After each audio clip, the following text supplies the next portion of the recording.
Welcome to my channel. আজ আমরা ডুব দেব একদম নতুন সুপারহিরো মহাবিশ্বের গভীরে, যার নাম দি অ্যানিম্যান ক্রনিকলস। চলুন তাহলে শুরু করা যাক এই মহাবিশ্বের প্রথম অধ্যায়ের এই পুরো বিশ্লেষণটা। শুরুতেই এই হিমশীতল কথাটা ভাবুন। এটা গল্পের মূল ভিলেন সাইফ ভজনদাসের মুখের কথা। এই একটা লাইন দিয়েই কিন্তু একটা ভয়ঙ্কর যুদ্ধ শেষ হয়েছিল, কিন্তু একই সাথে এক নতুন, আরও বড় আর অন্ধকারাচ্ছন্ন একটা যুদ্ধের ঘোষণাও দেওয়া হয়েছিল। তো কিভাবে গল্পটা এই পর্যায়ে এসে পৌঁছালো, চলুন এর পেছনের ঘটনাটা দেখে নেওয়া যাক। আগের মহাযুদ্ধের পর পৃথিবীতে এক ধরনের থমথমে শান্তি তো নেমে এসেছিল, ঠিকই, কিন্তু এই শান্তিটা ছিল আসলে ঝড়ের আগের নিস্তব্ধতার মতো। কারণ সবাই জানত অন্ধকার আবার ফিরে আসবেই, আরও শক্তিশালী হয়ে আর প্রতিশোধের নেশায় মত্ত হয়ে। আর এই আসন্ন বিপদের কথা মাথায় দেখেই শহরের একটা গোপন জায়গায় তৈরি করা হয়েছিল হিরো বেস। এখানেই আমাদের নায়কেরা নিজেদের প্রস্তুত করছিল। চারদিকে ছিল একটা চাপা উত্তেজনা আর কঠোর প্রস্তুতির পরিবেশ, কারণ তারা ভালো করেই জানত এবার ভুলের কোনো সুযোগই নেই। এই প্রস্তুতির একদম কেন্দ্রে ছিল টিম অ্যানিম্যান, দলের নেতা হিরন, যে আসলে অ্যানিম্যান, সে এক প্রাচীন শক্তির উত্তরাধিকারী এবং পাঁচটা মৌলিক উপাদান আগুন, পানি, বাতাস, মাটি আর বজ্র নিয়ন্ত্রণ করতে পারে। তার সাথে ছিল সাকিন, যার হাতে থাকা সুপার সোর্ডটা কোনো সাধারণ তলোয়ার নয়, বরং সমাব আগুনে গড়া একটা কিংবদন্তি অস্ত্র। টিমে আরও ছিল রিয়াদ, যে বিজ্ঞানের সাহায্যে গ্র্যাভিটি বা মহাকর্ষ শক্তিকে নিজের ইচ্ছামতো ব্যবহার করে। আর সবশেষে ছিল আরিন, যার গতি এতটাই বেশি যে সময়ের বাঁধনকেও যেন চ্যালেঞ্জ করতে পারে। তাদের সেই আশঙ্কাটা সত্যি হতে কিন্তু বেশিদিন সময় লাগেনি। যে অন্ধকারের জন্য তারা প্রস্তুত হচ্ছিল সেটা শুধু ফিরেই এলো না, বরং এবার এলো আরও মনোজম, আরও শক্তিশালী আর আরও বিধ্বংসী একটা রূপে। এক রাতে শহরের অনেক দূরের এক পাহাড়ের চূড়া থেকে সাইফ ভজনদাস তার জমাট বাঁধা অন্ধকার শক্তিকে ছড়িয়ে দিল।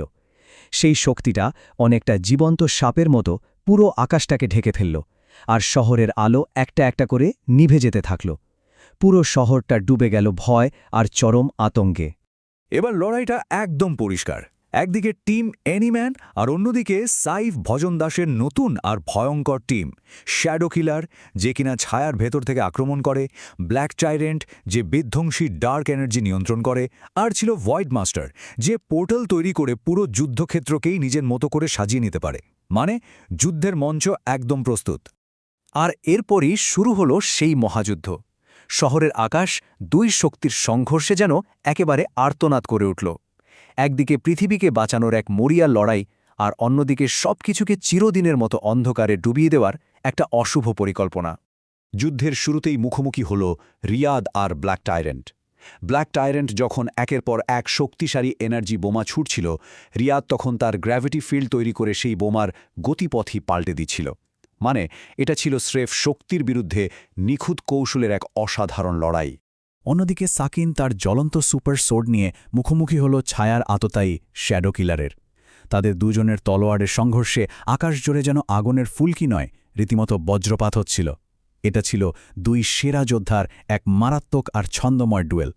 আর এই তীব্র লড়াইয়ের মাঝখানে আরিন তার অবিশ্বাস্য গতি ব্যবহার করে শত্রুদের পরিকল্পনাকে একদম ছিন্ন ভিন্ন করে দিচ্ছিল। তাকে তো প্রায় দেখাই যাচ্ছিল না, এক মুহূর্তে সামনে তো পরের মুহূর্তে পিছনে। সে যেন যুদ্ধক্ষেত্রের এক অদৃশ্য ছায়া হয়ে উঠেছিল, যে শত্রুদের সবচেয়ে দুর্বল মুহূর্তে গিয়ে আঘাত হানছিল। কিন্তু সবশেষে যখন পরিস্থিতি প্রায় নিয়ন্ত্রণের বাইরে চলে যাচ্ছিল, তখন অ্যানিম্যান তার আসল শক্তিটা ব্যবহার করল। সে তার পাঁচটা মৌলিক উপাদানকে শুধু একসাথেই করল না, বরং প্রকৃতির সৃষ্টি এবং ধ্বংসের নিয়মকে কাজে লাগিয়ে এক বিশাল শক্তির ঘূর্ণি তৈরি করে ফেলল, যা আকাশে এক প্রকাণ্ড বিস্ফোরণ ঘটাল। এই বিশাল শক্তির আঘাতে ভিলেনদের টিম পিছু হটতে বাধ্য হল। যুদ্ধ শেষ হল, শহরটা কোনোমতে বেঁচে গেল। কিন্তু বিস্ফোরণের আলো মিলিয়ে যাওয়ার পর যখন ধুলোবালি থিতিয়ে এলো, তখন এক শীতল সত্যি সবার মনকে গ্রাস করল।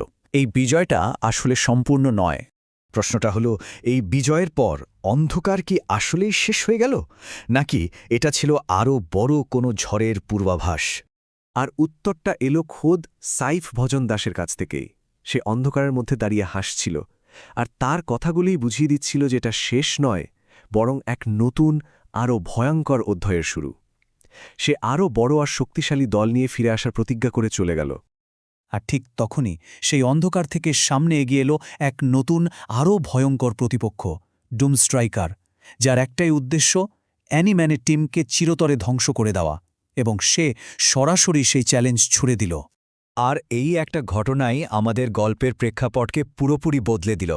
এটা আর শুধু একটা শহরের লড়াই থাকল না, এটা হয়ে উঠল এক বিশাল সুপারহিরো ইউনিভার্সের জন্মলগ্ন, যেখানে লড়াইয়ের সীমানা এবার পুরো পৃথিবীতে ছড়িয়ে পড়বে।